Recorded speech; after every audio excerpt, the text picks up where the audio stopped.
हाँ तो बच्चों, क्लास 12th का 2021 का बोर्ड एग्ज़ाम देना है कि नहीं देना है, कि कोरोना के चक्कर में ही पड़े रहना है, कि स्कूल कब खुलेंगे, कोचिंग कब खुलेगी, परेशान होने की ज़रूरत नहीं है।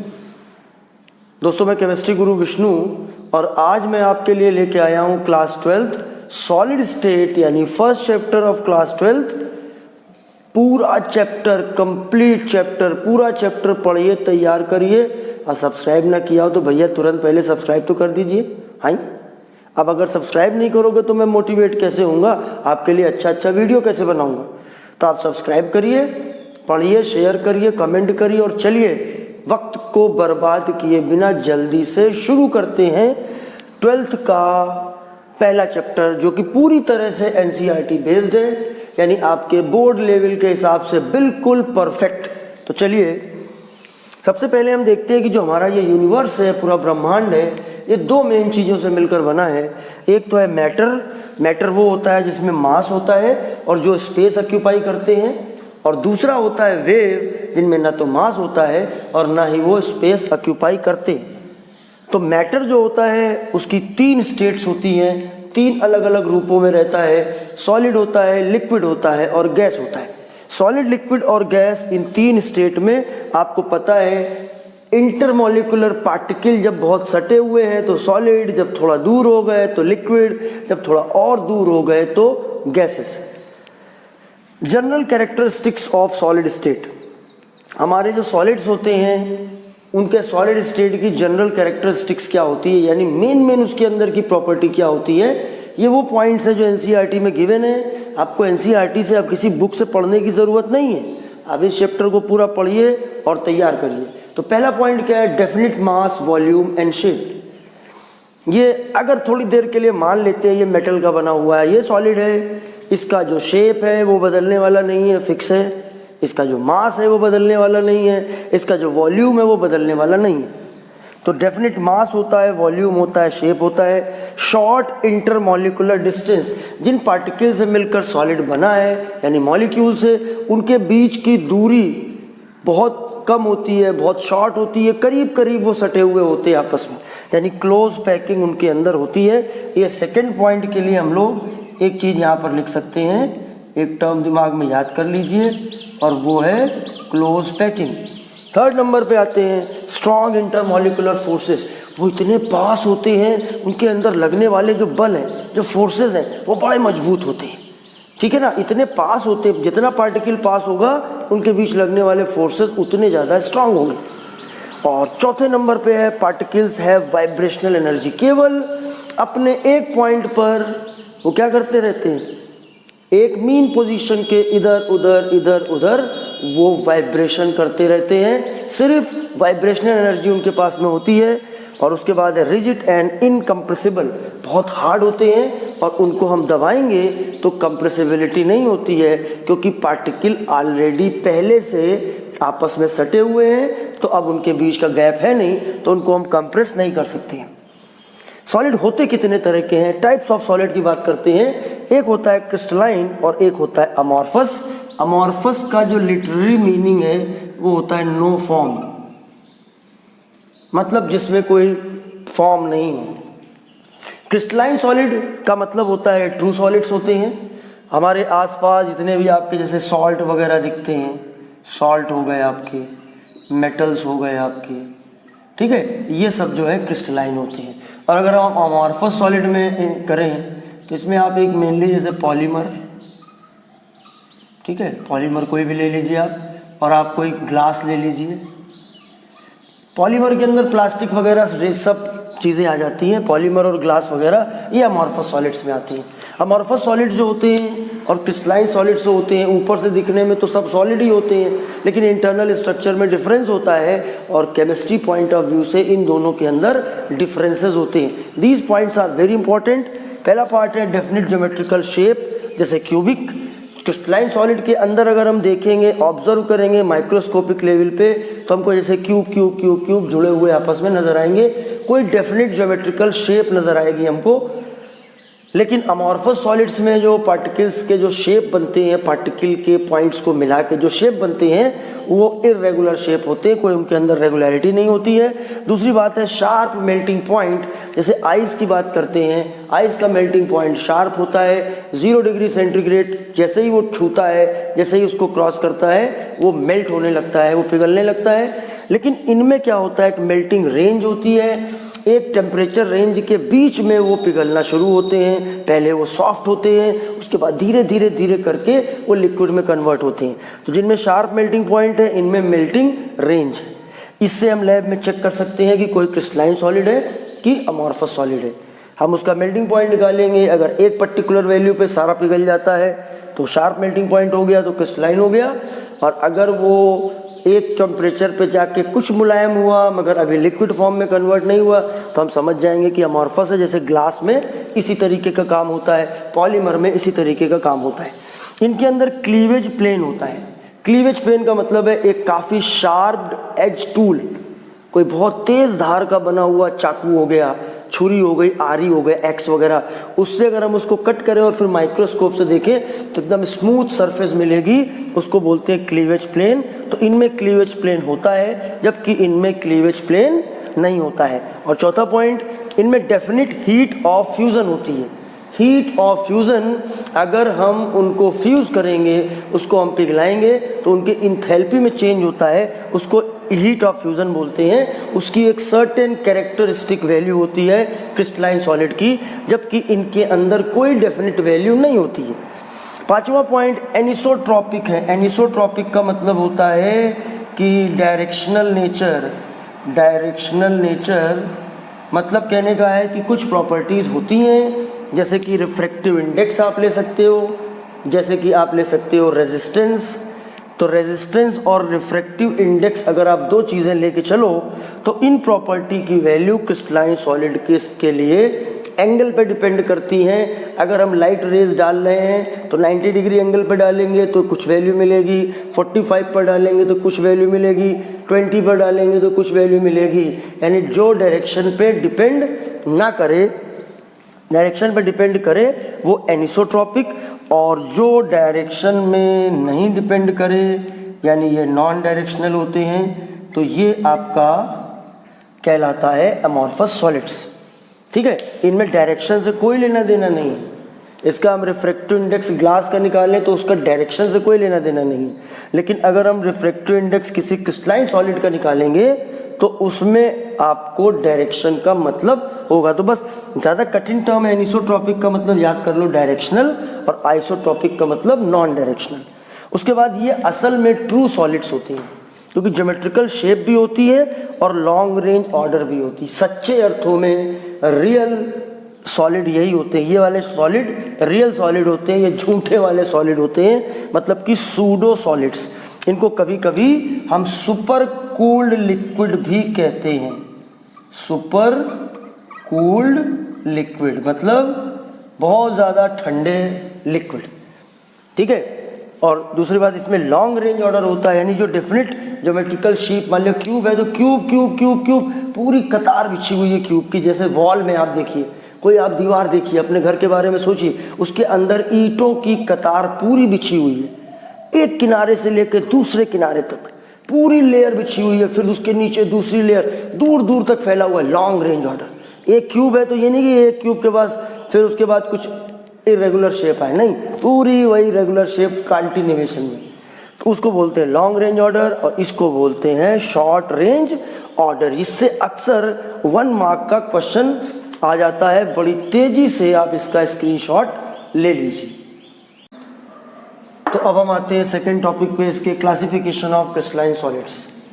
एक तो हम लोगों ने देखा था वो छोटा सा एक था कि 2 टाइप के होते हैं, क्रिस्टलाइन, अमॉर्फस। लेकिन अब हमने क्या देखना है कि क्रिस्टलाइन सॉलिड, क्योंकि पूरे चैप्टर में अमॉर्फस के बारे में अब हमको कुछ नहीं पढ़ना है, अमॉर्फस का काम कंप्लीट हो गया। अब हमको जो पढ़ना है वो सिर्फ क्रिस्टलाइन सॉलिड के बारे में पढ़ना है। क्रिस्टलाइन सॉलिड 4 तरीके के होते हैं, याद कर लीजिए एक बार। 4 टाइप में कौन सा टाइप होता है? पहला होता है मॉलिक्यूलर सॉलिड्स, दूसरा होता है आयनिक सॉलिड्स, तीसरा होता है मेटेलिक सॉलिड, और चौथा होता है कोवेलेंट। देखिए इस तरह की चीज़ों में अच्छा है कि हम इसको याद कर लें। जैसे एक हम याद करने का तरीका क्या है, MIMC, आप इसको ऐसे याद कर सकते हो MIMC, है ना। एक ये तुम्हारा ये हो गया मॉलिक्यूलर, ये हो गया आयनिक, ये हो गया मेटेलिक और ये हो गया कोवेलेंट। लेकिन फिर M और M में कन्फ्यूज़न है, तो ऐसा कर लेते हैं कि MO कर लेते हैं, तो ये मॉलिक्यूलर हो गया। उसके बाद I को ऐसे ही कर लेते हैं MOI, और फिर कर लेते हैं MEC, है ना। तो ऐसे करके याद कर लीजिए कि ये मॉलिक्यूलर हो गया, आयनिक हो गया, ये मेटेलिक हो गया, ये कोवेलेंट हो गया। ये वो तरीके हैं जिस तरीके से आप चीज़ों को भूलोगे नहीं। 4 टाइप है, चारों के नाम आपको याद हो गए। आगे इन पे काफ़ी कुछ चीज़ें इनके नाम पे टिकी हुई हैं। जैसे मॉलिक्यूलर सॉलिड्स जो हैं ये वो सॉलिड्स होते हैं, जैसे कोई पूछे क्या है तो बोला कि these are made of molecules. भैया आप फॉर्मूले के बारे में सोचिए, अगर कोई मॉलिक्यूल है वो तो आप समझ जाना। जैसे हमने पूछा, हमने कहा शुगर, बोला हमने आपसे पूछा शुगर किस तरीके का है, हमने कहा शुगर का भैया फॉर्मूला सोचिए। तो फॉर्मूला सोचा C12H22O11। बोला ये क्या है, बोला ये तो मॉलिक्यूल है, ये तो मॉलिक्यूल से मिलकर बना है, तो मॉलिक्यूल से मिलकर बना तो ये मॉलिक्यूलर सॉलिड हो गया। इसके अलावा इसमें इनर्ट गैसेस भी होती हैं जो सॉलिड फॉर्म में लिए जाते हैं, वो भी लिए जाते हैं, जैसे हीलियम है, आर्गन है, तो वो हमारे जो है मॉलिक्यूलर सॉलिड्स की कैटेगरी में आते हैं। मॉलिक्यूलर सॉलिड्स की 3 कैटेगरी हैं, नॉन पोलर है, पोलर है और हाइड्रोजन बॉन्डेड है। ये 3 नाम याद कर लेना, नॉन पोलर, पोलर और हाइड्रोजन बॉन्डेड। हाइड्रोजन बॉन्डेड की अगर हम बात करें, पहले आप हाइड्रोजन बॉन्डेड कर लीजिए, और उसके लिए आप ध्यान रखिए कि कंपाउंड के अंदर आई फोन से बड़ा फोन H फोन है कि नहीं। जिस कंपाउंड में हाइड्रोजन के साथ डायरेक्टली फ्लोरीन, ऑक्सीजन या नाइट्रोजन जुड़ा होगा उनमें हाइड्रोजन बॉन्डिंग होगी। जैसे कि मैं आपको दिखाऊं वाटर, जैसे मैं आपको दिखाऊं अमोनिया, ठीक है ना, जैसे मैं आपको दिखाऊं HF। अगर हम इनको लिक्विड फॉर्म में, क्योंकि देखिए हम सबको हर चीज़ को सॉलिड फॉर्म में लाएंगे, हमें सॉलिड फॉर्म में लाना, सॉलिड स्टेट है, H2O को सॉलिड फॉर्म में मतलब आइस, अमोनिया है उसको भी सॉलिड फॉर्म में, HF को भी सॉलिड फॉर्म में। तो जब हम सॉलिड फॉर्म में लाएंगे तो इनके बीच जो इंटरमॉलिक्यूलर फोर्सेस होंगे वो हाइड्रोजन बॉन्ड होंगे। आप पहले ये डिसाइड करना सीखिए कि उसके अंदर पहले चेक कर लीजिए हाइड्रोजन बॉन्डिंग है कि नहीं है। जैसे चेक हो गया तो वो हाइड्रोजन बॉन्डेड हो गया। अब हाइड्रोजन बॉन्डिंग मान लिया चेक हो गया, उसके बाद हमको क्या चेक करना है, उसके बाद चेक करना है पोलैरिटी है कि नहीं है, यानी कि कोई पोलर बॉन्ड बन रहा है कि नहीं बन रहा है। पोलर बॉन्ड ये भी पोलर है लेकिन ये हाइड्रोजन बॉन्डिंग की कैटेगरी में चला गया। अब जैसे पोलर मॉलिक्यूलर सॉलिड में क्या होता है कि इनमें जो इनका डाइपोल मूवमेंट होता है म्यू नेट, उसकी वैल्यू 0 नहीं होती है, और वैसे इनमें भी म्यू नेट की वैल्यू 0 नहीं होती है। बस इन दोनों में फ़र्क ये है, पोलर ये भी हैं, पोलर ये भी हैं, लेकिन ये पोलर थोड़ा ज़्यादा पोलर हो जाते हैं due to the presence of hydrogen bonding, इसलिए इनकी एक अलग कैटेगरी बना दी गई और इनको बोला गया हाइड्रोजन बॉन्डेड मॉलिक्यूलर सॉलिड्स। जबकि एक वाले हैं जो कंपैरेटिवली कम पोलर होते हैं, उनसे मतलब उसमें हाइड्रोजन बॉन्डिंग नहीं होती है, तो वो पोलर मॉलिक्यूलर सॉलिड्स होते हैं। और तीसरे नंबर पे वो होते हैं जिनका म्यू नेट 0 होता है। अगर नेट डाइपोल मूवमेंट 0 है तो वो आपका नॉन पोलर मॉलिक्यूलर सॉलिड होता है। अगर हम ये वैल्यू निकालने के पीछे पड़े म्यू नेट 0 है कि नहीं, म्यू नेट 0 है कि 0 नहीं है, it is always very very difficult topic in chemistry. Remember that the most difficult question in chemistry is whether a given molecule has mu net 0 or mu net is not equal to 0. This is the toughest possible question in chemistry. आप कभी भी try करिए, आप हज़ारों molecule हैं, हज़ारों molecule में आप क्या हर मॉलिक्यूल का म्यू नेट बता सकते हो कि वो 0 है कि 0 नहीं है। तो इसलिए ये कठिन है। अभी फ़िलहाल उसको आप जाने दीजिए। इस टॉपिक में हमको जितने पहलू देखने हम उसको लेके चलेंगे। तो इसमें जैसे मान लिया कि आपने H2 ले लिया, Cl2 ले लिया, I2 ले लिया, He हो गया, हीलियम, आर्गन वगैरह, although these are made up of atom, लेकिन इनको भी इसी कैटेगरी में लेते हैं। तो इसको आप याद कर लीजिएगा, ये कुछ थोड़े से एग्जाम्पल हैं। और नहीं तो आपको थोड़ा हाइब्रिडाइजेशन वगैरह का कॉन्सेप्ट, म्यू नेट का कॉन्सेप्ट, उससे आपको करना पड़ेगा। इंटरमॉलिक्यूलर फोर्सेस इनके अंदर जो इंटरमॉलिक्यूलर फोर्सेस होते हैं वो सबसे कमज़ोर फोर्सेस होते हैं, जिनको बोलते हैं लंदन फोर्सेस, और इसी वजह से ये सॉफ्ट होते हैं और प्लस माइनस होता नहीं है, इसलिए ये नॉन कंडक्टर होते हैं। और इनका मेल्टिंग पॉइंट जो होता है वो लो होता है, लो मेल्टिंग पॉइंट होता है। अब हम अगर इसमें इंटरमॉलिक्यूलर फोर्स की बात करें तो इसमें डाइपोल डाइपोल फोर्स होता है, ठीक है। इसमें क्या होता है, लंदन फोर्स जो वीकेस्ट होता है, इनमें क्या होता है, डाइपोल डाइपोल फोर्स। अब कोई पूछे इसमें कौन सा फोर्स होता है, भैया इसमें हाइड्रोजन बॉन्डिंग होती है, ये भी इंटरमॉलिक्यूलर फोर्स है और स्ट्रॉन्गेस्ट, ये स्ट्रॉन्गेस्ट फोर्स होता है। फिर इनके अंदर क्या होता है कि ये भी सॉफ्ट होते हैं काफ़ी हद तक, और नॉन कंडक्टर होते हैं ये भी। इसके अंदर भी ये कंपैरेटिवली हार्ड होते हैं और स्मॉल कंडक्टिविटी, थोड़ी सी कंडक्टिविटी शो भी करती है। तो ये हमारे मॉलिक्यूलर सॉलिड में हो गई, ये थोड़ा खतरनाक है, इसको अच्छे से आप समझिएगा। फिर आयनिक सॉलिड बहुत सरल है। अब these are made of ions. अब जैसे मान लिया आपको NaCl दे दिया हमने, तो भैया हम समझ गए कि Na+Cl- KCl दे दिया हमने, K2SO4 दे दिया, वगैरह दे दिया। इनके अंदर इंटरमॉलिक्यूलर फोर्सेस क्या है भैया, कूलम्बिक फोर्स है, और या फिर इसको हम बोले हैं वो क्या कहते हैं, इलेक्ट्रोस्टैटिक फोर्स।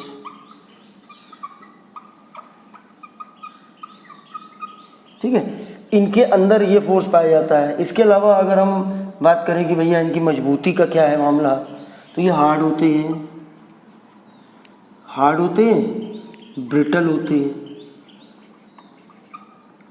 ठीक है। और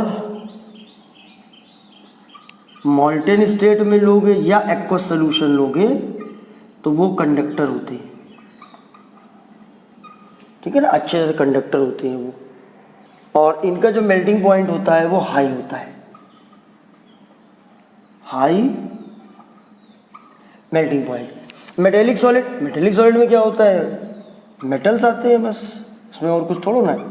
कॉपर ले लो, मैग्नीशियम ले लो, सोडियम ले लो, कोई भी मेटल ले लो, तो वो आते हैं मेटेलिक सॉलिड में। इनके अंदर कौन सा फोर्स होता है भैया, इनके अंदर मेटेलिक बॉन्डिंग होती है। फिर इनके अंदर और ये क्या होता है कि भैया ये भी हार्ड होते हैं, लेकिन मैलेबल होते हैं और डक्टाइल होते हैं। यानी आप अगर आयनिक कोई सॉलिड जैसे नमक का टुकड़ा है, उसको आप तोड़ोगे तो क्या होगा, वो टूट टूट के बिखर जाएगा, चूर हो जाएगा, वो ब्रिटल होता है। लेकिन अगर इनके हम उसको तोड़ेंगे तो इसके अंदर प्रॉपर्टी क्या होती है, इसको पीट पीट के चद्दर बना सकते हैं। अब आप कोई अगर मेटल की चीज़ को अगर आप पीटेंगे, थोड़ा सा हैमरिंग करेंगे, तो वो शीट में कन्वर्ट होएगी और उसका आप वायर भी खींच सकते हो। तो ये इनके अंदर प्रॉपर्टी होती है, हार्ड होते हैं लेकिन मेलेबल और डक्टाइल होते हैं, ठीक है। और ये जो है गुड कंडक्टर होते हैं, ज़बरदस्त क्या होते हैं, गुड कंडक्टर होते हैं ये। और इनका मेल्टिंग पॉइंट फेयरली हाई होता है, मतलब इनके कंपैरिजन में इनका मेल्टिंग पॉइंट ज़्यादा होता है। और अब आ जाते हैं कोवेलेंट और नेटवर्क सॉलिड के मामले में। इनके अंदर क्या होता है, इनके अंदर ये किससे मिलकर बने होते हैं, देखिए जिन पे सवाल है वो सारा का सारा आपके इस पे पेज में है, बोर्ड में है। आपको करना क्या है, स्क्रीनशॉट बाद में ले लेना है। स्क्रीनशॉट लेने के बाद जब आपको ज़रूरत पड़े, इनमें सारे पॉइंट है जिनमें क्वेश्चन बनते हैं। तो ये किससे मिलकर बना होता है, एटम से मिलकर बने होते हैं, ठीक है। इनके अंदर बॉन्डिंग कौन सी होती है, इसके अंदर बॉन्डिंग होती है कोवेलेंट बॉन्डिंग। कोवेलेंट यानी सबके अंदर के फोर्सेस आपको याद करने हैं, क्योंकि ये वाली जो क्लासिफिकेशन है ये फोर्सेस के बेसिस पर है, ये केमिस्ट्री पॉइंट ऑफ व्यू पे पॉइंट है ना। इसके अलावा ये भी हार्ड ये ज़्यादातर नहीं होते हैं, इसमें सॉफ्ट भी हो सकते हैं। और लेकिन ये जो है इसमें कुछ जो है सम आर गुड कंडक्टर। जैसे सिलिकॉन कार्बाइड हो गया, क्वार्ट्ज इसको बोलते हैं क्वार्ट्ज, SiO2 को बोलते हैं क्वार्ट्ज, ठीक है। ये एल्यूमिनियम नाइट्राइड है। अभी कार्बन जैसे आपका डायमंड भी हो सकता है, और कार्बन आपका जो है ग्रेफाइट भी हो सकता है। और चूंकि इनमें कोवेलेंट बॉन्डिंग होती है तो ये बहुत हार्ड होती है ना। हार्ड, इसको सॉफ्ट ना रख के हम हार्ड रखें, वैसे हार्ड रख दें इसको और इंसुलेटर रख दें तो ज़्यादा अच्छा है। और एक इसमें एक्सेप्शन ले लें हम। एक्सेप्शन किसका ले लें हम ले लें ग्रेफाइट का। आपको पता है कि जो ग्रेफाइट होता है सॉफ्ट होता है और गुड कंडक्टर होता है, अच्छा कंडक्टर होता है, ठीक है। और इसका जो मेल्टिंग पॉइंट है वेरी हाई, बहुत ज़्यादा होता है, बहुत ज़्यादा इसका मेल्टिंग पॉइंट होता है, ठीक है। तो अब मैंने बोला था कि इसका फटाक से आप स्क्रीनशॉट ले लीजिए। अब देखिए, इतना देखने के बाद अब हमको ये जानना ज़रूरी है इस चैप्टर का बेसिक्स क्या है। अभी जो चीज़ें हमने जानी वो तो जानी, लेकिन अब हमारा जो डिटेल जाएगा वो इनके बेसिक्स की तरफ से जाएगा। तो देखिए, मैं आपको अपने तरीके से बेसिक्स बताता हूँ, NCERT पे बेस्ड, लेकिन थोड़ा मेरा तरीका अपना अलग है। बेसिक्स में सबसे पहले हमें कुछ बातें समझनी है। तो जैसे पहली चीज़ आप समझिएगा, उसको एक टर्म तो हम बोलते हैं बिल्डिंग पार्टिकल्स, या हम बोलते हैं उसको कॉन्स्टिट्यूएंट पार्टिकल्स। इसका मतलब ये होता है कि जिन पार्टिकल से मिलकर वो सॉलिड का कंस्ट्रक्शन होता है, जिन पार्टिकल से मिलकर वो सॉलिड, कोई भी सॉलिड बनता है।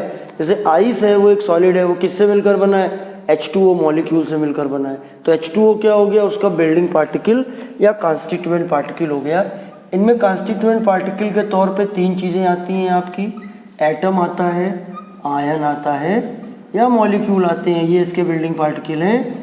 इनके जो सबके शेप हैं उनको स्फेरिकल माना जाता है। क्या माना जाता है इनका शेप? चाहे एटम हो, चाहे आयन हो, चाहे मॉलिक्यूल हो, चाहे कितना छोटा हो और चाहे वो कितना बड़ा हो, सभी के शेप को, यानी बिल्डिंग पार्टिकल या कॉन्स्टिट्यूएंट, पहले आप समझिए बिल्डिंग पार्टिकल या कॉन्स्टिट्यूएंट पार्टिकल का मतलब क्या है। तो हम बोलेंगे कि particles with the help of which a solid is formed. Particle कौन कौन से हो सकते हैं? तो जितने भी दुनिया में सॉलिड्स हैं उनमें हम माने तो तीन तरह के हो सकते हैं। एक हमारा एटम होता है, एक आयन होता है, एक मॉलिक्यूल होता है। और इन सभी के शेप को स्फेरिकल बॉल की तरह इनका शेप होता है, तो इनको बॉल की तरह शेप माना जाता है। दूसरे नंबर पे एक टर्म आता है लैटिस पॉइंट। आगे जाके आप समझोगे कि इसकी बहुत अहमियत होती है। तो ये कुछ और नहीं होता है, ये होता है centre of building particle. Building particle का सेंटर, बिल्डिंग पार्टिकल का जो भी हमारा है उसका सेंटर जो होता है उसको हम बोलते हैं लैटिस पॉइंट। यानी ये वाला जो पॉइंट है वो हमारा कहलाता है लैटिस पॉइंट। उसके बाद तीसरी चीज होती है हमारे लिए बहुत इंपॉर्टेंट होती है, वो होता है यूनिट सेल। यूनिट सेल का मतलब है it is smallest repeating unit, बार बार लगातार रिपीट होने वाली यूनिट। आप अगर आप इस टी शर्ट को देखें, अगर आपको जहाँ तक दिख रहा है, तो मान लीजिए ये जो टुकड़ा है एक यूनिट हो गया, ये फिर रिपीट हुआ, फिर ये रिपीट हुआ, फिर ये रिपीट हुआ। इसके अंदर पैटर्न ज़रूर डिफरेंट बने, थोड़ी देर के लिए मान लीजिए सेम पैटर्न है। या आप दीवार को देखिए, सबसे बढ़िया एग्जाम्पल है, आप किसी वॉल को ऑब्जर्व करिए, ऐसा वॉल जो प्लास्टर्ड नहीं हो, जो सिर्फ ब्रिक लगा के तैयार की गई हो वॉल, आप उसको देखिए तो आपको बॉल की कतारें नज़र आएंगी और उन बॉल की कतारों में आपको नज़र आएगा कि जो ब्रिक है वही वो यूनिट है जो बार बार रिपीट हो रही है। तो repeating unit in case of brick वो क्या होती है? वो होती है हमारी यूनिट सेल कहलाती है। It is smallest repeating unit, मतलब कि कोई ज्योमेट्रिकल शेप, ठीक है ना। और it represents the entire crystal system, पूरे क्रिस्टल सिस्टम को ये रिप्रेजेंट करता है, ठीक है। और जो यूनिट सेल बनता है it is formed by using lattice point. जैसे मान लीजिए एक थोड़ी देर के लिए मान लीजिए कि ये हमारा रिपीटिंग यूनिट है किसी सॉलिड में, तो हमने कहा इसको हमको शेप को नाम देना है, तो हमने तीनों के सेंटर को मिलाया, इनको मिलाया, और जो ये बाहर वाली चीज़ है इसको बाहर निकाल लिया, ये ऐसे बोला ये ट्राइंगल बन गया, ये इसकी ज्योमेट्री का नाम दे दिया। और ये जो बिंदी आप डॉट जो देख रहे हो वो है आपका लैटिस पॉइंट। बच्चों 3D की दुनिया है, अगर ज़्यादा आप चक्कर में पड़ोगे, देखो या तो आपके पास एनिमेटेड कुछ मामला हो और आपके पास दिमाग हो, उस पर भी आपको दिखेगा तो वो 2D, कोई भी स्क्रीन पे भी एनिमेशन में भी दिखेगा आपको 2D, उसमें भी आपको दिमाग लगाना पड़ेगा। एक चीज़ हमारे पास ये, दूसरी चीज़ हमारे पास मॉडल है, तो हम कहाँ से मॉडल बनाए एक चैप्टर को पढ़ने के लिए, ठीक है ना। और मेरा हमेशा मानना है कि आप थम्स अप की तरह आज कुछ तूफानी करते हैं वो मत किया करो। आप केमिस्ट्री पढ़ो स्प्राइट की तरह, सीधी बात और कोई बकवास इसमें बिल्कुल भी नहीं है। तो उसमें आपको सीधी चीज़ करनी है, हर एक चीज़ हम डिराइव नहीं कर सकते हैं। हमको क्या करना है, कुछ बातों को याद कर लेना है, वो दुनिया की हर बुक में दी गई है, वो प्रूवन है, उसको आप भी मेहनत करके प्रूव कर सकते हो, मगर वो प्रूफ आपसे इस लेवल पे नहीं पूछा जाएगा, तो बेटर है कि हम उस चीज़ को, उस लाइन को याद कर लें। तो मैं इस चैप्टर को बिल्कुल आसान, एकदम मक्खन की तरह, बिल्कुल बटर की तरह बनाना चाहता हूँ, ठीक है। तो ये मैंने आपको बताया कि building particle, lattice point, unit cell. Unit cell वो रिपीटिंग यूनिट है। जैसे एक जो यूनिट सेल जो ज़्यादा इसमें आपको बनानी पड़ेगी वो आपकी ये क्यूबिक है, और ये उम्मीद है कि आप लोग ये क्यूब बना लेते होंगे। ये आपकी रिपीटिंग यूनिट है, ये आपकी क्यूबिक यूनिट सेल है। ऐसे ही डिफरेंट टाइप की जो यूनिट सेल्स होती हैं वो होती हैं 7 तरह की, और उससे आपके क्रिस्टल सिस्टम बनते हैं 7 टाइप्स के,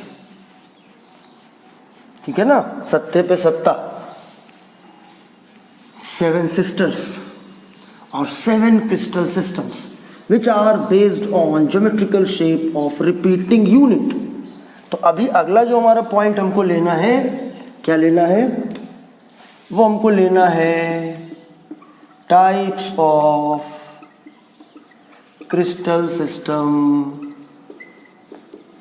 on the basis of geometrical shape of unit cell. Unit cell के रिपीट, उसके जो ज्योमेट्रिकल शेप है उससे आपको बनाना है क्रिस्टल सिस्टम, और उसको याद करने का तरीका बहुत बढ़िया है। CTOHRMT रट डालो, CTOHRMT, ये आपके 7 तरह के हो गए। सी से देखिए हो गया आपका क्यूबिक। क्यूबिक की खासियत A बराबर B बराबर C, alpha is not alpha equal to beta equal to gamma equal to 90 degree. और एग्जाम्पल की बात करें तो आपका NaCl हो गया, आपका ZnS हो गया, आपका कॉपर हो गया। ये 3 एग्जाम्पल NCERT में गिवन है, तो याद कर लेना। C से हुआ क्यूबिक, T से हुआ टेट्रागोनल, O से हुआ ऑर्थोरोम्बिक H से हुआ, हेक्सागोनल R से हुआ, रोम्बोहेड्रल M से हुआ, मोनोक्लिनिक T से हुआ, ट्राइक्लिनिक, और इसमें रोम्बोहेड्रल को हम ट्राइगोनल भी कहते हैं। तो CTOHRMT आपसे ऑब्जेक्टिव में पूछा जा सकता है कि which one of the following is not any type of geometrical shape found in any solid. तो इसलिए आपको ये नाम 6-7 याद करने ज़रूरी हैं। ये इनके अंदर की डिटेल है। देखो, एक चीज़ होती है आपकी एक्सियल डिस्टेंस, या जिसको बोलते हैं एज लेंथ, तो उसको हम लोग यहाँ पर A, B और C से रिप्रेजेंट करते हैं, ठीक है ना। और जो दूसरी चीज़ हमारी इसके अंदर हमारे लिए ज़रूरी होती है वो होती है एक्सियल एंगल, मतलब एक्सिस के बीच के एंगल, या फिर इसको इंटरफेशियल एंगल भी कहते हैं, फेसेस के बीच के एंगल। और उस पॉइंट ऑफ व्यू से अगर हम चलें तो यहाँ पर मामला आता है अल्फ़ा, बीटा और गामा। 3 नाम आते हैं, अल्फ़ा आता है, बीटा आता है और गामा आता है।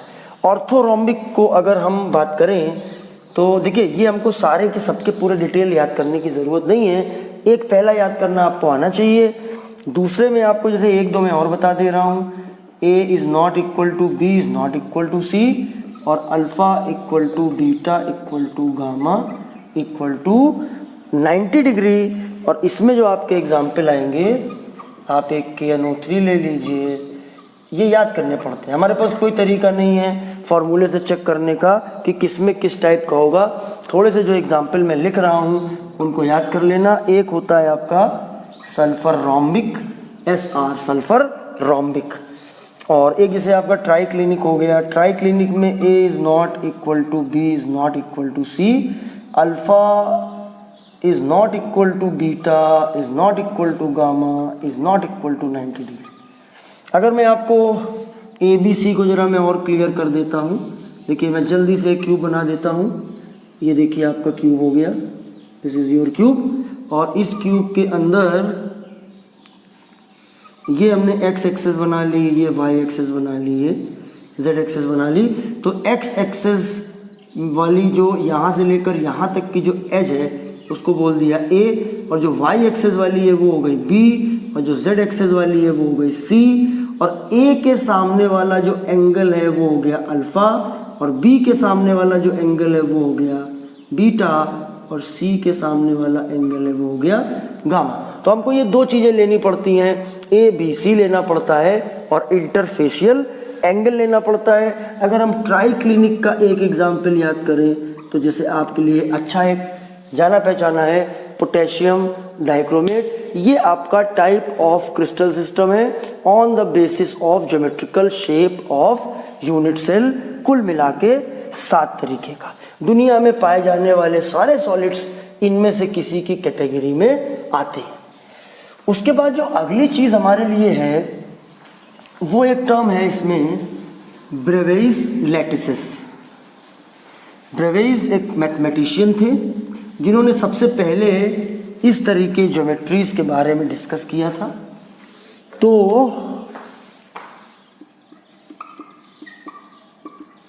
उसको बोलते हैं टर्म को Bravais lattices. Total 14 Bravais lattices are found in 7, अभी मैंने आपको 7 क्रिस्टल सिस्टम बताए। 7 क्रिस्टल सिस्टम में टोटल 14 ब्रेवेइज लैटिसेस होते हैं, ठीक है ना। 7 के अंदर 14 होते हैं। जैसे इन क्यूबिक सिस्टम there are 3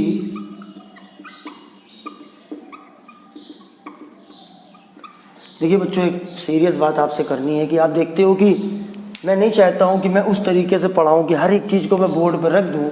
एक अंदर से आपको भी तो लगना चाहिए कि जो पर्सन आपको पढ़ा रहा है उसको कुछ आता जाता भी है कि नहीं है, कि हमने क्या किया, सिर्फ एक बोर्ड भर दिया और उस बोर्ड में और पढ़ पढ़ के हमने पढ़ा दिया। आप ऐसे किसी टीचर से पढ़ना चाहते हो तो आपको मुबारक हो। मुझे जहाँ पर मौका मिलता है, जहाँ पर लगता है कि ज़्यादा थ्योरेटिकल पॉइंट हैं, उनको मैं लिख लेता हूँ। उसमें कुछ बातें मुझे नहीं भी याद होती हैं, वो मैं बुक से देख के लिख लेता हूँ। लेकिन जो पूरी वर्किंग होती है, जो करीब चैप्टर का 90% हिस्सा होता है, वो वर्किंग तो एक टीचर को पता होनी चाहिए। तभी लिए मैं आपको ये वर्किंग करके दिखा रहा हूँ। देयर आर 3 ब्रेवियस लैटिसेस, 3 तरह के ब्रेवियस लैटिसेस होते हैं, यानी वो होते तीनों क्यूबिक हैं, लेकिन उनके इंटरनल अरेंजमेंट डिफरेंट होते हैं। जैसे मैं आपको देखिए, आपको बना के दिखा रहा हूँ जल्दी से। देखिए, एक मैंने ये क्यूब बनाया, एक मैंने ये क्यूब बनाया, और एक मैंने ये क्यूब बनाया।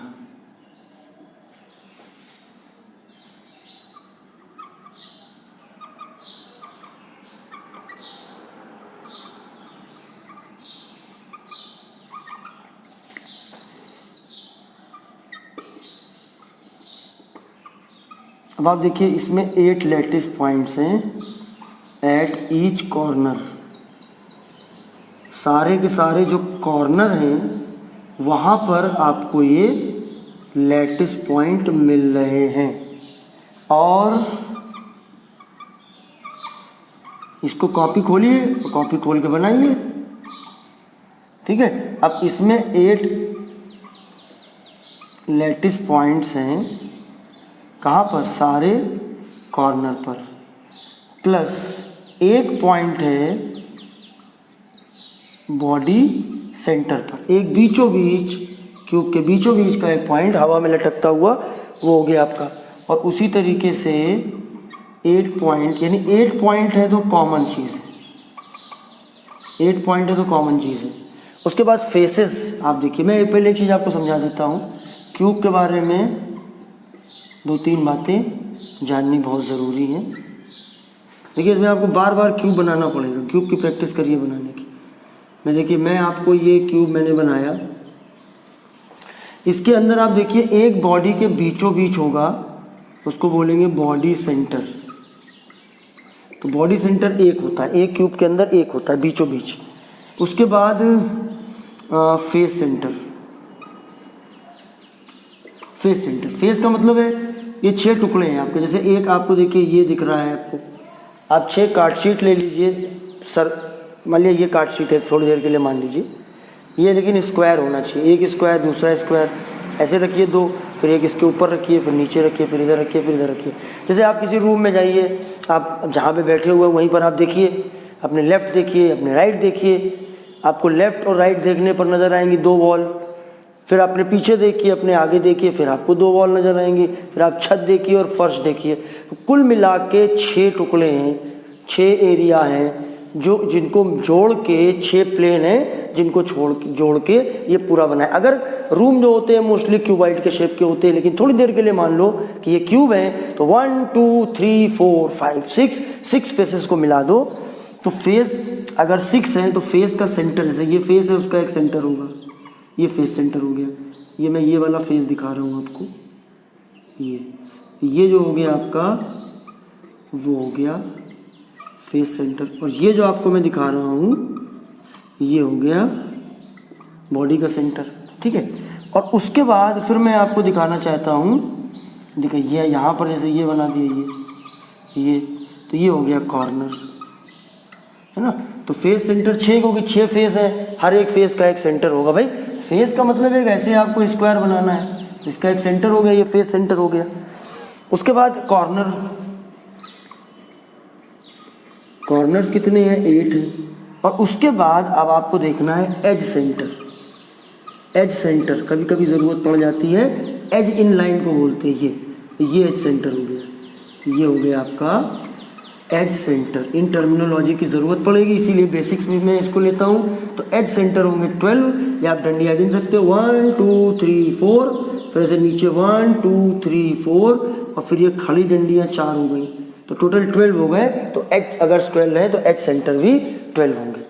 तो ब्रेवियस लैटिस क्यूबिक में 3 होते हैं, ऐसे ही ऑर्थोरोम्बिक में 4 होते हैं, कईयों में 1 होता है और 1 2 में 2 होते हैं। अगर उन सबको हम टोटल करें तो टोटल 14 होते हैं। 7 तरह के क्रिस्टल सिस्टम, पहले वाले में क्यूबिक में 3 हो गए, ठीक है। ट्राइक्लिनिक में क्या हुआ, 1 हो गया। रोम्बिक में क्या हो गया, उसमें तुम्हारा ऑर्थोरोम्बिक में 4 हो गए। ऐसे इन सारे नंबर को जोड़ोगे तो 14 आएगा। ये तीनों है क्यूबिक, लेकिन इसको पहले बनाते हैं, पहले जरा इसको बताते हैं। ये जो कहलाता है, ये कहलाता है सिंपल क्यूबिक, मतलब SC, और ये कहलाता है बॉडी सेंटर्ड क्यूबिक यानी BCC, और ये कहलाता है फेस सेंटर्ड क्यूबिक। अब इसमें क्या है, 8 कॉर्नर, 8 लैटिस पॉइंट तो तुम्हारे देखो कॉर्नर पर है, और 6 जो है आपके फेस के सेंटर पर है। हर एक फेस, जैसे एक फेस लिया उसका सेंटर, एक ये फेस लिया इसका सेंटर, इसको बनाने की आप प्रैक्टिस करिए हर एक फेस की। यानी रूम के चारों दीवार और एक छत और एक फर्श, सभी का सेंटर आपको लेना है। बहुत इत्मीनान से देख के आप बनाओगे तो 6 आपके फेस सेंटर बनेंगे। यानी इसमें टोटल, मैं शॉर्ट में लैटिस पॉइंट को LP लिख दे रहा हूँ, लोन पेयर नहीं है। तो इसमें टोटल जो लैटिस पॉइंट है वो 8 है, इसमें टोटल लैटिस पॉइंट 9 है, 8 + 1 9, और इसमें टोटल लैटिस पॉइंट 14 है। तो ये हमारा डिफरेंट तरीके का होता है। और एक छोटी सी बात और याद रख लो कि सिंपल को एक प्रिमिटिव भी कहते हैं। और एक छोटी बात और याद रख लो कि अगर हम सिंपल टर्म तब यूज़ करते हैं जब सिर्फ कॉर्नर पर पॉइंट होते हैं। क्यों, कॉर्नर पर पॉइंट हुए बिना शेप कोई बन नहीं सकती है। इसलिए अगर सिर्फ सिंपल है तो आप समझ जाना कि उस पर सिर्फ कॉर्नर पर है। अगर बॉडी सेंटर्ड है तो कॉर्नर के अलावा बॉडी के सेंटर पर भी है, और अगर फेस सेंटर्ड है तो फेस के अलावा और सारे सेंटर पर भी है। इसका स्क्रीनशॉट ले लीजिए फटाक से। Number of atoms in a unit cell, and better to say number of atom जो लिखा है, क्योंकि NCERT में ही हेडिंग है, तो इसकी जगह पर आप अगर बिल्डिंग पार्टिकल ले लें, बिल्डिंग पार्टिकल, और या फिर आप ले लें लैटिस पॉइंट। ये एक तरह से एवरेज वैल्यू होती है, एवरेज वैल्यू, ठीक है ना। जैसे अब आप ये समझिए, ध्यान से देखिएगा, आप ध्यान समझिए एवरेज का मतलब क्या होता है।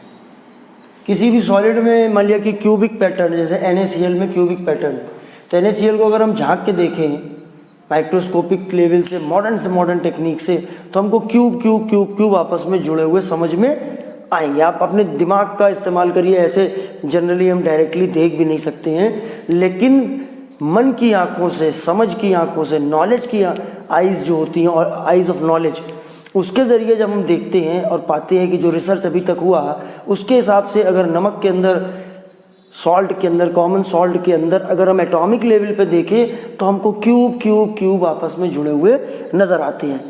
हज़ारों, लाखों, मतलब बिलियंस ऑफ क्यूब्स एक दूसरे से सटे हुए।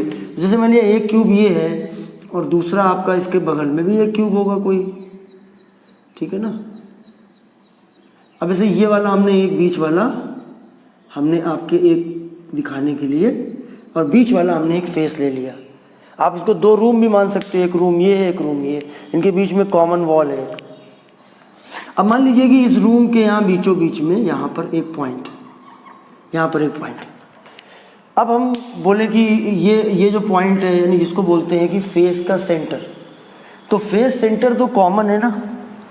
इस वाले क्यूब में भी ये पॉइंट आ रहा है और इस वाले क्यूब में भी पॉइंट आ रहा है, ठीक है। अब मान लो इधर कोई रूम बना हुआ है, ये क्यूब बना, इधर कोई क्यूब बना, ऊपर कोई क्यूब बना, इधर ऊपर कोई बना है, तो उससे कोई मतलब नहीं है। तो मतलब क्या है कि जो ये फेस है, फेस सेंटर जो है वो दो क्यूब के बीच में शेयर करता है।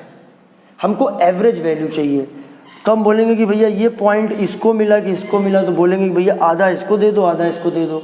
Half is given to this cube, half will be given to this cube, तो हाफ हाफ कॉन्ट्रीब्यूशन मिल गया, तो इस टर्म को हम कॉन्ट्रीब्यूशन कहते हैं। ऐसे ही हमको एवरेज वैल्यू निकालनी है। अगर मान लीजिए कि यहाँ पे कमरे के बीचों बीच में कोई पॉइंट हुआ, यहाँ पर मान लिया, आप कमरे के अंदर सोचिए फैन लगा हुआ है आपके बीच में कमरे में, और बगल में भी फैन कम रूम बना हुआ है, इधर भी रूम बना हुआ है, इधर भी बना है, इधर भी बना है, ऊपर भी बना है, नीचे भी बना, आप बीच में फंसे हुए हो। तो एक रूम में जो फैन चलेगा वो एक ही रूम में तो हवा उसकी लगेगी, उसको वही तो यूज़ कर पाएगा, दूसरे रूम यूज़ नहीं कर पाएंगे। तो with in a cube, with in a solid अगर कोई पॉइंट होगा तो वो किसी के साथ शेयर नहीं करेगा, और अगर वो किसी के साथ शेयर नहीं करेगा तो एक को पूरा एक मिलेगा, फुल कंट्रीब्यूशन। और आपने देखा कि जो फेस सेंटर है वो दो के बीच में एक कॉमन होता है। देखिए यहाँ पर मैंने लिखा हुआ है each body centre is related to one cube, so no share, कोई भी आपस में वो शेयरिंग नहीं कर रहा है। So contribution of each body centre per unit cell equal to one. Body centre अगर एक है तो उसकी एक वैल्यू उसको मिल जाएगी, ये एवरेज वैल्यूज है। और each face centre is shared between two faces, to cubes, faces नहीं, दो क्यूब के बीच में कोई भी एक फेस सेंटर वो दो के बीच में शेयर होगा। जैसे ये फेस सेंटर है तो एक इस क्यूब से शेयर होगा, एक इस क्यूब से शेयर होगा।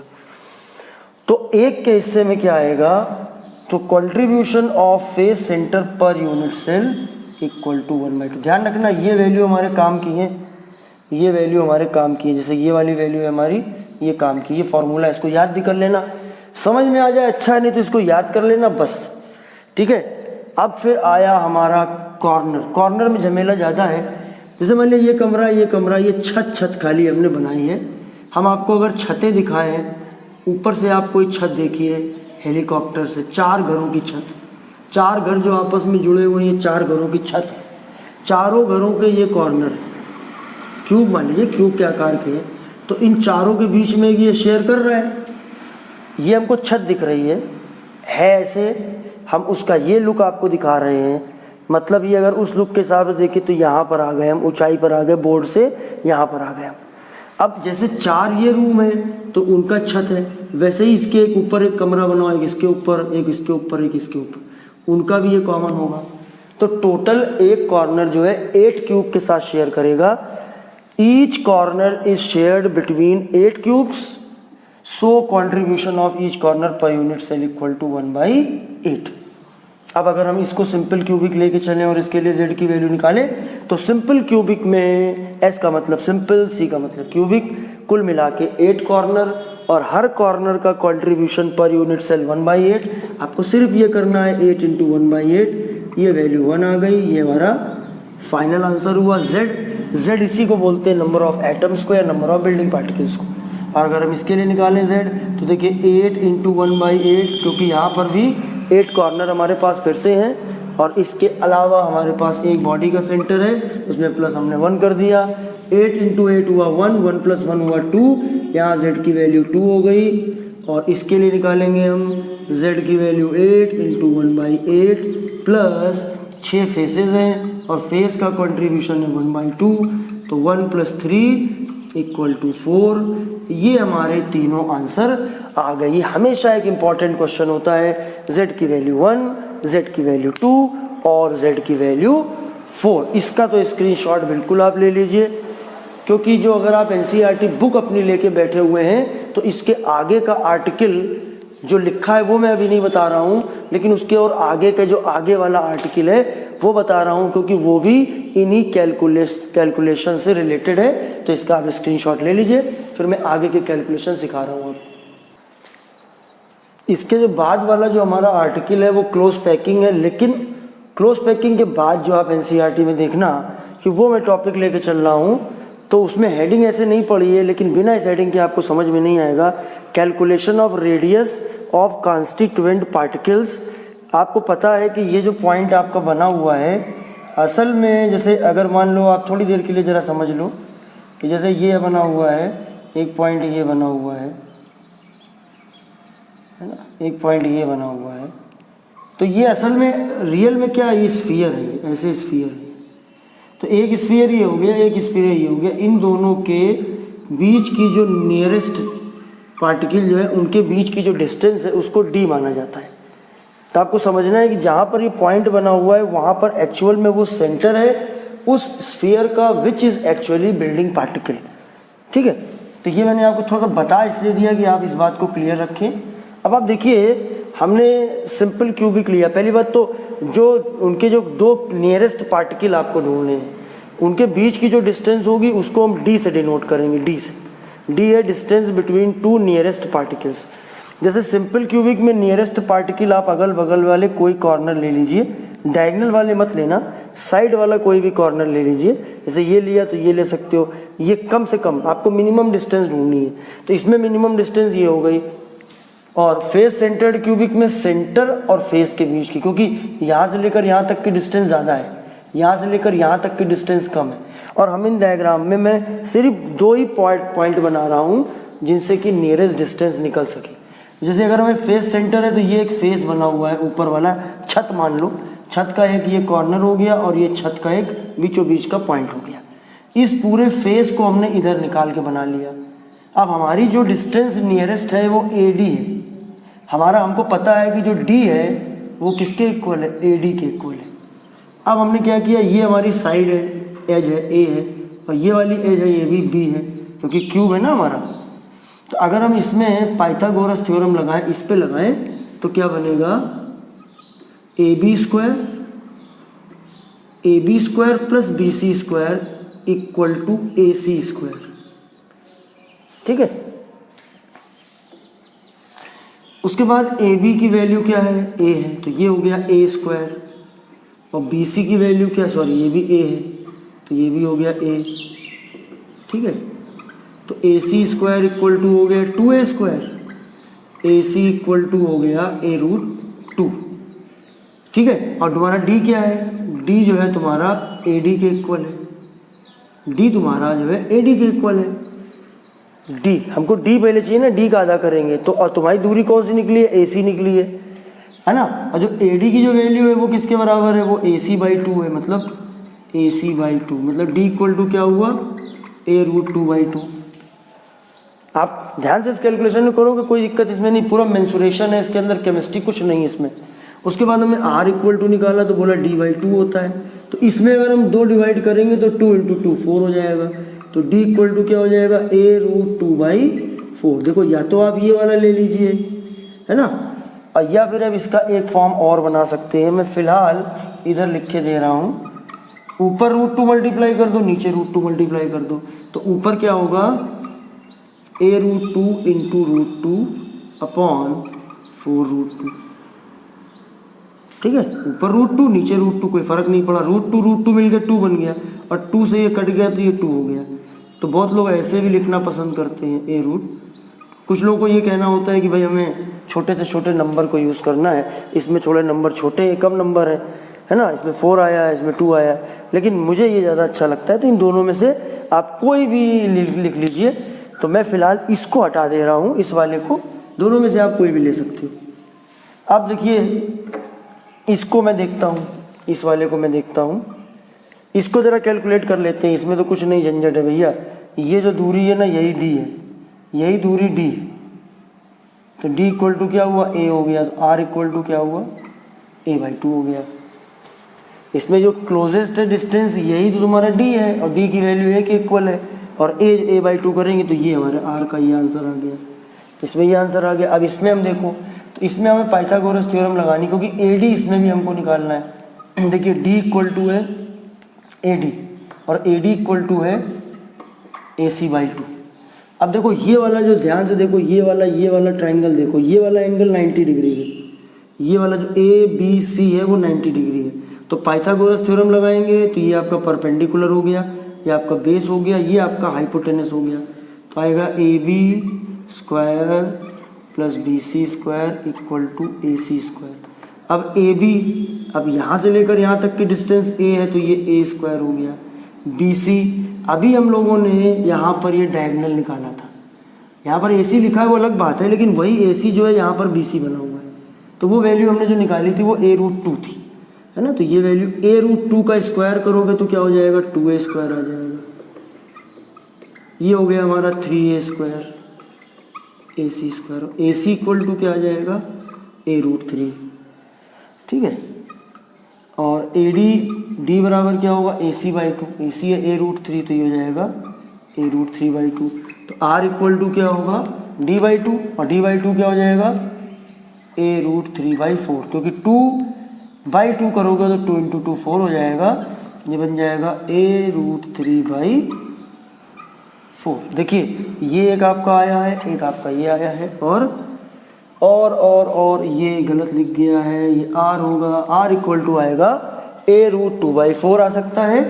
और यह अभी हम लोगों ने निकाल के देखा था कि a/2√2 भी आ सकता है। √2 ऊपर किया, 2 2 4 हो गया, 2 2 4 हो गया, ये भी हम लिख सकते हैं, है ना। तो ये वाला हो गया, ये वाला हो गया, ये वाला हो गया। इसका भी आप स्क्रीनशॉट फटाक से ले लीजिए, क्योंकि अब जो मैं बताने जा रहा हूँ अगली चीज़ वो है पैकिंग इफ़िशियंसी। अगर मान लीजिए कि कोई भी सॉलिड है और उसके बिल्डिंग पार्टिकल हैं वो बॉल के आकार के हैं, तो थोड़ी देर के लिए सोचिए कि हम एक झोले में, एक थैले में भर के ले आते हैं लेमन्स, या मान लीजिए ऑरेंजेस ले आते हैं, लगभग मान लीजिए बराबर शेप साइज़ के एक ही जैसे आकार वाले हम लेके आए हैं। ऑरेंजेस को हमने एक थैले में भर दिया, तो क्या उस थैले का पूरे वॉल्यूम को हमने कवर कर लिया, या किसी बॉक्स में हमने ऑरेंजेस को भर दिया तो क्या उसके पूरे हमने बॉक्स को कवर कर लिया, नहीं कवर किया। क्योंकि हमको पता है कि ये अगर इस तरीके से हैं तो हम इनको अगर सटा के भी रखेंगे तो भी आप देख सकते हो कि कुछ जगह ऐसी है जो जगह बच जाती है खाली।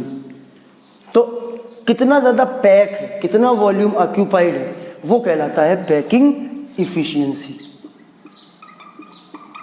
ठीक है ना। पैकिंग इफिशियंसी मतलब परसेंट ऑफ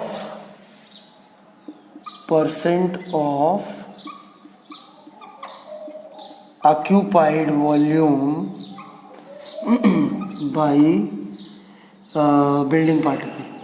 बिल्डिंग पार्टिकल कितना वॉल्यूम ऑक्यूपाई करेगा, बिल्डिंग पार्टिकल। इसको करने के लिए आप ये मेरा एक फार्मूला यूज़ करिएगा, बहुत बढ़िया है, काम का फार्मूला है। और ऐसी चीज़ को मैं ये विशेष कहता हूँ, विशेष। फार्मूला क्या है, आप इसको याद करिए कि packing efficiency equal to Z into Vm/4 upon volume. और वॉल्यूम जो यूनिट सेल का होता है वो हम लोग क्यूबिक के लिए निकाल रहे हैं। ये हम लोग किसके लिए निकाल रहे हैं, फॉर क्यूबिक के लिए। मतलब क्यूबिक के लिए जो वॉल्यूम की वैल्यू होती है वो a क्यूब होती है। तो पैकिंग इफिशियंसी का ये फार्मूला आप याद कर लें, आप इसी से वैल्यू निकाल सकते हैं। मैं आपको फटाफट दिखा देता हूँ। जैसे मान लीजिए आपको निकालना है सिंपल क्यूबिक का, आपने पैकिंग इफिशियंसी, अच्छा और इसको एक बढ़ा लो, ये हो जाएगा 4/3 πr³ अपॉन a³, और r होता है रेडियस, ठीक है। तो जब को मान लिया सिंपल क्यूबिक है तो z की वैल्यू अभी मैंने आपको निकाली, सिंपल क्यूबिक के लिए z की वैल्यू 1 आती है, और जो r की वैल्यू होती है वो a/2 आती है। तो packing efficiency equal to z into 4/3 πr³ upon a³। ऊपर हमने रखा है ऑक्यूपाइड वॉल्यूम और नीचे हमने रखा है टोटल वॉल्यूम, और चूंकि ये इफिशियंसी है तो इसलिए इसमें हमको 100 से मल्टीप्लाई भी करना पड़ेगा, ठीक है। ये फार्मूला आप ले लो, या ये आप ये फार्मूला ले लो, पैकिंग इफिशियंसी इक्वल टू। अब हमने z की वैल्यू रख दी 2, यहाँ पर a³ रख दिया, फिर 4 है, फिर 3 है, फिर पाई हो गया 3.14, फिर r की वैल्यू हमने रख दी a/2 का होल क्यूब, ये बन जाएगा a³। सारे टर्म कैंसिल हो जाएंगे, अच्छा इंटू 100 भी करना है हमको। जब इसको हम सॉल्व करेंगे तो ये 52.4% आ जाएगा। ऐसे ही हम निकालेंगे BCC के लिए। BCC के लिए z की वैल्यू होती है 2 और r की वैल्यू होती है a√3/4। तो अब हम अगर पैकिंग इफिशियंसी निकालें, A√2/4 होती है, तो क्या निकलेगा? Packing efficiency equal to Z upon A³ 4/3 pi R³ into 100। Z की वैल्यू हमने डाल दी, Z की वैल्यू 2 होती है, 2/A³ हो गया 4/3, और पाई की वैल्यू क्या होती है? 3.14 होती है, 3.14 हो गई। R की वैल्यू A√2/4 हो गई, A√2/4। आपको सॉल्व करना पड़ेगा इसको, हमने इतनी बार करके देखा है कि वो यही वैल्यू आती है, इंटू 100 कर लिया। इसको हम सब सॉल्व करेंगे तो हमारी वैल्यू आएगी 68%। एक हमारा बचा हुआ है, मैं इधर घसीटे दे रहा हूँ या ऊपर में करे दे रहा हूँ इसको। जो बचा है हमारा वो किसके लिए बचा है? वो बचा है FCC के लिए। वैसे HCP के लिए हेक्सागोनल क्लोज पैकिंग भी यही होता है, दोनों का मतलब एक ही होता है। इसके लिए अगर हम निकालेंगे तो Z की वैल्यू है 4 और R की जो वैल्यू है वो है A√3/4। ठीक है, अब हमने क्या किया, और चेक भी कर लेना, इसके पहले था मुझे ध्यान नहीं आ रहा है, अगर गलत हो गया है तो इसको आप यहाँ से मिलान कर लेना, क्योंकि R की वैल्यू इसके लिए √3/4 होती है, ये डिस्टेंस ज़्यादा होती है फेस सेंटर्ड क्यूबिक के लिए और उसके लिए वैल्यू कम होती है। तो चलिए पैकिंग इफिशियंसी अब हम डायरेक्ट वैल्यू रख रहे हैं। Z की वैल्यू 4 रखी अपॉन A³ रखा इंटू 4/3, फिर पाई रखा। ठीक है ना, पाई आपको पता है ना 22/7 होता है, 7 3 जा, ठीक है ना, तभी ये 3.14 आता है, इंटू R³ मतलब A√3/4 का होल क्यूब इंटू 100 और अपॉन में यहाँ पर A³ पहले से ही लिखा हुआ है। इसको आप काटापूटी करोगे तो 74% आएगा। तो इसमें जो है देखा जाए तो मोस्ट इकोनॉमिकल। आप एक बार प्लीज़ चेक कर लीजिएगा इसमें कि A√2/4 packing efficiency, sorry radius की वैल्यू बॉडी सेंटर्ड क्यूबिक में A√2/4। ये देखिए फिर यहाँ पर मुझसे गलत हो रहा है, ये वाली जो वैल्यू है वो A√3/4 है ना।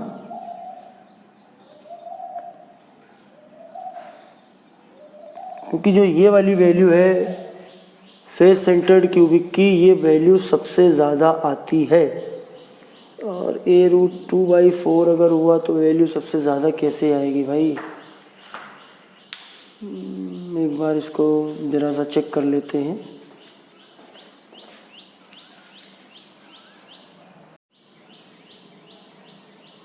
सॉरी बच्चों, थोड़ा सा कन्फ्यूज़न हो गया, गर्मी बहुत है और थोड़ा सा कन्फ्यूज़न दिमाग में हो गया। देखिए आप ये अगर बॉडी सेंटर्ड क्यूबिक को गौर से देखेंगे तो इसकी जो वैल्यू थी बॉडी सेंटर्ड की वो तो यही थी A√2/4। मेरे जहन में क्या आ रहा था कि इसकी वैल्यू 68%, इसकी वैल्यू 74%, तो R की वैल्यू इसकी ज़्यादा होनी चाहिए, मगर R की वैल्यू इसकी कम होती है, तो R की वैल्यू इसकी A√2/4 होती है और इसकी A√3/4 होती है। ये वाली जो वैल्यू होती है बॉडी सेंटर्ड की ये होती है A√3/4, ठीक है ना, ये होती है A√3/4 और ये वैल्यू होती है A√2/4।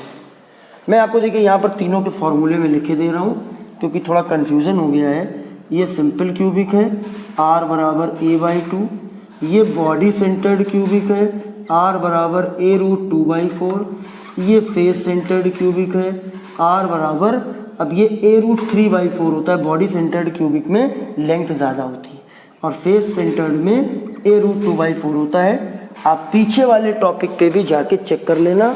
तो बॉडी सेंटर्ड क्यूबिक अगर है तो A√3/4 है, ये हमने वैल्यू रखी क्योंकि इधर वैल्यू ये 2 है, 2 इंटू ये की वैल्यू इतनी रह जाती है, लेकिन इधर ये वैल्यू 4 है, ये वाली वैल्यू A√2/4 है। A√2/4 जब हम रखेंगे और सॉल्व करेंगे तो ये 74% निकलेगा, यानी कि पैकिंग इफिशियंसी इसकी कितनी आई 52.4%, इसकी 68% और इसकी 74%। ठीक है। तो थोड़ा सा यहाँ पर कंफ्यूजन होता है, मुझे हुआ, आपको भी हो सकता है। बॉडी सेंटर्ड क्यूबिक में लेंथ ध्यान रखना ये ज़्यादा होती है, A√3/4 होती है, और फेस सेंटर्ड क्यूबिक में लेंथ कम होती है, A√2/4 होता है। तो ये आपका इससे रिलेटेड डिटेल हो गया। अब देखिए हमारा आ गया वो आर्टिकल जो मैंने छोड़ दिया था, क्लोज्ड पैक्ड स्ट्रक्चर्स। क्योंकि सॉलिड में जो पार्टिकल होते हैं वो सटे हुए होते हैं, तो closed packed structure real world में 3 डायमेंशनल ही होते हैं। लेकिन 3 डायमेंशनल को समझने के लिए पहले हम 1 डायमेंशनल समझेंगे, फिर हम समझेंगे 2 डायमेंशनल, फिर समझेंगे 3 डायमेंशनल। तो ये देखिए क्लोज्ड पैकिंग इन 1 डायमेंशन है। मान लिया कि हमारे पास बिल्डिंग पार्टिकल बॉल की तरह होती हैं, इनको हमने एक कतार ऐसे लगा दी। फिर हमको इसमें एक टर्म चाहिए होता है कोऑर्डिनेशन नंबर। कोऑर्डिनेशन नंबर का मतलब होता है किसी एक पार्टिकल के डायरेक्ट कांटेक्ट में कितने पार्टिकल हैं। तो जैसे उसके लिए क्या तरीका है कि हमने बीच का कोई एक पार्टिकल चुन लिया, हमने ये पार्टिकल चुन लिया। अब आप देखिए इससे डायरेक्टली एक ये और एक ये 2 पार्टिकल जुड़े हुए हैं, तो इसलिए कोऑर्डिनेशन नंबर क्या होगा, देखिए एक ये पार्टिकल है और एक ये पार्टिकल है ना, जो डायरेक्ट कॉन्टेक्ट में हो। फिर क्लोज पैकिंग 2 डायमेंशनल में, तो जैसे एक हमने ये कतार बिछाई है, तो उसके बाद हम दूसरी कतार कैसे बिछाएंगे, इसके ठीक नीचे, इसके ठीक नीचे, इसके ठीक नीचे, ठीक है ना, मतलब इसके ठीक नीचे ऐसे। और दूसरा तरीका हमारा क्या होगा, दूसरा तरीका उस तरीके से होगा। तो एक जब हम ठीक नीचे ऐसे, जैसे एक लेयर ये है, फिर इस लेयर के ठीक नीचे ये लेयर, फिर ये ऐसे करके अगर हम बिछाएंगे तो ये स्क्वायर क्लोज पैकिंग होगी। इस लेयर को हम ए टाइप ऑफ पैटर्न भी बोल सकते हैं, क्योंकि हर लेयर एक जैसी है ये। इसमें हमने क्या किया, इसको स्क्वायर क्लोज पैकिंग बोलते हैं।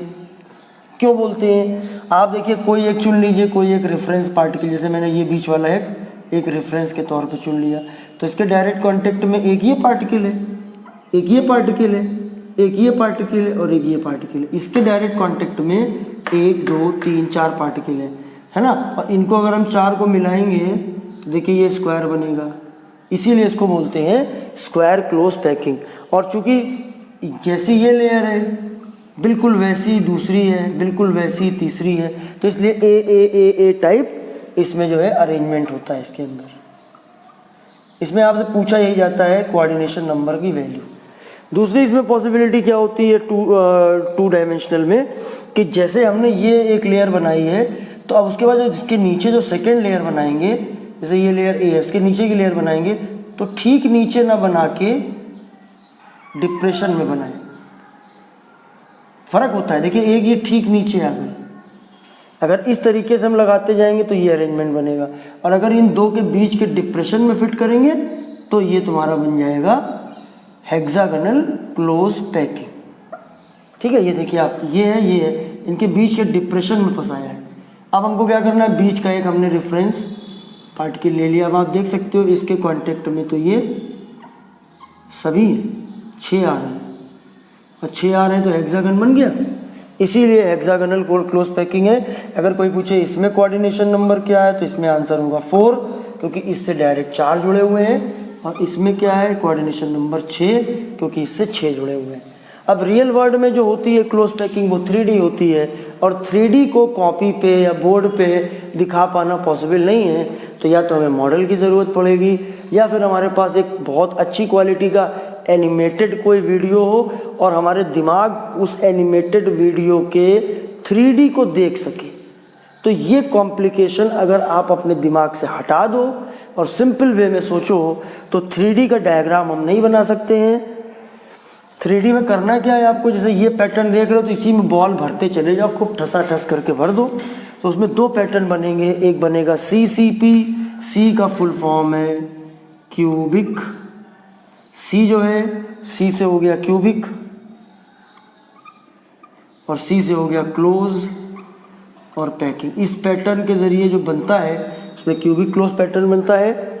इसका वैसे दूसरा नाम वही फेस सेंटर्ड क्यूबिक भी होता है, FCC, और इसको ABC अरेंजमेंट भी बोलते हैं। इसका मतलब है पहली लेयर फिर दूसरी लेयर, इसमें लेयर ऐसे बनेंगे, एक नीचे बनाई फिर ऊपर बनाई फिर ऊपर बनाई, 3 डायमेंशनली। ये तो हम लोग 2 डायमेंशनली बना रहे थे, ठीक है। तो उसमें पहली लेयर दूसरी लेयर पहली लेयर से अलग दूसरी लेयर, और दूसरी लेयर से अलग होगी तीसरी लेयर। तो ABC ABC ABC 3 तरह की लेयर। जो चौथी लेयर होगी, फोर्थ लेयर होगी, that will be similar to first layer and so on. और दूसरा हमारा HCP है। H का होता है मतलब हेक्सागोनल, C का मतलब होता है क्लोज, और P का मतलब होता है पैकिंग। अच्छा, अगर हम इसके लिए हम बात करें पैकिंग इफ़िशियंसी की, तो ये 74% आती है। ये मैंने आपको करके भी दिखाई थी, और इसका डेरिवेशन कोर्स में नहीं है, मगर ये भी 74% आता है, क्योंकि ये दोनों पैटर्न एक ही तरह के अरेंजमेंट के अंदर से निकाले गए हैं। तो एक तरह से दिखने में वो अलग अलग हैं, लेकिन अंदर से वो बिल्कुल एक जैसे हैं। तो ये जो आपका हुआ, ये क्लोज्ड पैक्ड स्ट्रक्चर हुआ। इसमें जो 3D क्लोज पैकिंग में आप NCERT में देखोगे तो बहुत सारे लेयर बनाना, ये बनाना, वो बनाना, उससे कोई फ़ायदा नहीं है आपके लिए। आपको ना तो उसमें कुछ सवाल पूछे जाने हैं, ना आपकी ज्ञान की वृद्धि होगी। आपको मॉडल अगर कहीं मिले, उस तरह के आप वीडियोस यूट्यूब में कुछ लोगों ने डाल रखे होंगे, उसको आप पढ़ेंगे तो आपको वो बात समझ में आ जाएगी। बाकी एग्जामिनेशन पॉइंट ऑफ व्यू से जो कुछ भी क्वेश्चन आ सकते हैं, वो सारे के सारे मैंने यहाँ पर लिख दिए। अब मैं आपको एक बात और समझा दूँ कि एक जो अगला जो हमारा टॉपिक है वो वाइड्स पे है। वाइड का मतलब होता है एम्प्टी स्पेस बिटवीन स्फीयर्स। देखिए, अगर हम बात करें वाइड्स, तो इसका मतलब है कि empty space between spheres. Spheres के बीच की जो खाली जगह होती है, जैसे एक ये स्फीयर है, एक ये स्फीयर है, एक ये स्फीयर है, तो ये वाला जो आप हिस्सा देख रहे हो, ये आपका है वाइड। वाइड का मतलब हो गया एम्प्टी स्पेस। फिर हमको दो तरह की वाइड पे काम करना है। 2 types of voids are possible. जो पहली वाइड है उसको बोलते हैं ऑक्टाहेड्रल वाइड। ऑक्टाहेड्रल वाइड, क्योंकि उसमें जो ज्योमेट्री बनती है वो ऑक्टाहेड्रल बनती है। और जो दूसरा होता है वो होता है टेट्राहेड्रल वाइड। इसको मैं शॉर्ट में जब लिखूंगा तो लिख दूंगा टीवी, इसको शॉर्ट में जब मैं लिखूंगा तो लिख दूंगा ओवी। ऑक्टाहेड्रल वाइड जो होता है वो कुछ इस तरीके से बनानी है। आप 3 इस तरीके से बॉल रख लीजिए। फिर भी इनमें भी एनिमेशन की ज़रूरत पड़ती है, लेकिन आप ऐसे सोच सकते हो। और 3 आपने पॉइंट ऐसे ले लिए। अब अगर हम इसको ऐसे उठा के इसके ऊपर रख दें, तो इन 6 बॉल के बीच वाला जो हिस्सा होगा वो ऑक्टाहेड्रल वाइड होगा। ऑक्टाहेड्रल वाइड के बारे में समझिए, if total number of particles equal to n है, तो नंबर ऑफ ऑक्टाहेड्रल वाइड भी n होगा। जितने एटम्स होते हैं उतने ही पर एटम एक ऑक्टाहेड्रल वाइड होता है। और अब जो टेट्राहेड्रल वाइड के लिए कैसे मामला बनेगा, एक ये मैं तो समझा दे रहा हूँ मैं आपको। ये आपका हो गया और एक आपका ये हो गया। जैसे ये 3 पार्टिकल आपने ऐसे रखे, ये डिप्रेशन बन गया। अब इस पॉइंट को आप लेके इस डिप्रेशन पे रख दीजिए। 3, एक बॉल, दूसरी बॉल, तीसरी बॉल, और उसके ऊपर एक चौथी बॉल, एक कैप ऐसा बंद कर दीजिए। तो ये जो अरेंजमेंट होता है ये टेट्राहेड्रल होता है। इसमें क्या होता है कि अगर टोटल पार्टिकल n है तो नंबर ऑफ टेट्राहेड्रल वाइड जो होते हैं वो डबल हो जाते हैं। और एक बात आपको मैं और बता देता हूँ, अगर आपको इस ऑक्टाहेड्रल के बारे में समझना, जैसे ये वाला अरेंजमेंट है, इसमें आपको ये 3 पार्टिकल मिले, यानी 3 ट्रायंगल, एक ट्रायंगल ऐसे मिलेगा, मतलब एक ट्रायंगल आपको इस तरीके का मिलेगा, ऐसे मिलेगा, और एक ट्रायंगल आपको ऐसे मिलेगा, ऐसे मिलेगा। और अगर आप इन दोनों ट्रायंगल को इसके ऊपर आप इसको रख दीजिए तो ये आपको ऑक्टाहेड्रल अरेंजमेंट मिलेगा। और टेट्राहेड्रल के लिए मैंने आपको ये तरीका बताया। तो एक तो आपका ये वाइड हो गया, इनको आप फॉर्मूले के तौर पे याद कर लीजिए। इस पे कई सारे क्वेश्चंस आपको दिखाई पड़ेंगे। उसके बाद बच्चों एक बात मैं आपको समझा देता हूँ कि 2 टॉपिक हैं, एक इम्परफेक्शंस, एक इलेक्ट्रिकल प्रॉपर्टी है और एक मैग्नेटिक प्रॉपर्टी है। देखिए, ये जो चीज़ है इम्परफेक्शन ऑफ सॉलिड, जिसमें आपको क्रिस्टल डिफेक्ट के बारे में पढ़ाया जाता है, ठीक है ना, क्रिस्टल डिफेक्ट। एक ये टॉपिक, एक सॉलिड्स की इलेक्ट्रिकल प्रॉपर्टीज और एक आपकी मैग्नेटिक प्रॉपर्टी। ये तीन चीज़ें मैंने इनमें डिटेल में 2 वीडियो बना रखी है। वो जो आई लिंक होता है, आप जो भी मोबाइल अपना देखोगे उस पर प्रेस करोगे तो ऊपर आपको आई लिखा हुआ मिलेगा। आप अपने वीडियो के लेफ्ट वाले हिस्से में देखिए, ऊपर आप वीडियो के जो आप अपना मोबाइल है उसको हल्का सा प्रेस करिए तो आपको उस वीडियो पे ऊपर यहाँ आई लिखा होगा। आई को जाके आप प्रेस करिए तो उसमें आपको लिंक मिलेंगे जो वीडियो मैंने डाले हैं। दूसरा, अगर आपको आई में किसी वजह से कभी कभी नहीं आता है तो आप डिस्क्रिप्शन बॉक्स में जाएंगे तो वहाँ पर आपको इससे रिलेटेड 2 वीडियो मिल जाएंगे।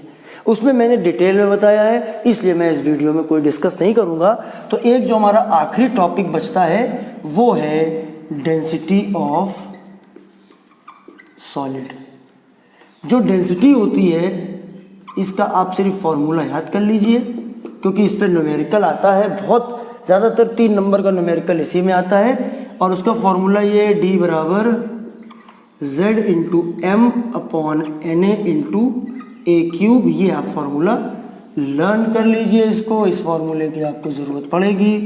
D आपका होता है डेंसिटी, Z आपको अभी मैंने बताया था एवरेज वैल्यू होती है, M जो होता है वो होता है मोलर मास, Na जो होता है वो होता है एवोगैड्रो नंबर जिसकी value 6.022 into 10 to the power 23 होती है, और A जो होता है वो होता है साइड ऑफ क्यूब। इसमें अक्सर आपको डेंसिटी निकलवाते हैं, कभी Z निकलवा देते हैं, कभी M, कभी Na, कभी A, कुछ भी निकलवा सकते हैं। इस पे बेस न्यूमेरिकल आते हैं, बहुत सरल होते हैं। Z की वैल्यू रख दीजिए, M की वैल्यू, M मोलर मास होता है यहाँ पर, और मोलर मास ध्यान रखना कि हमेशा ग्राम पर मोल में होता है। तो दोस्तों ये आपके सामने बोर्ड है, इसका स्क्रीनशॉट ले लीजिए। और बस आज के लिए इतना ही, मैंने पूरा चैप्टर आपका ये कंप्लीट कर दिया है। 4 मार्क्स में पूछा जाता है। तो आज के लिए बहुत बहुत दिल से बहुत बहुत धन्यवाद अगर आप यहाँ तक आए हो तो। और बाकी बहुत जल्द मिलेंगे दूसरे वीडियो के साथ। जय हिंद।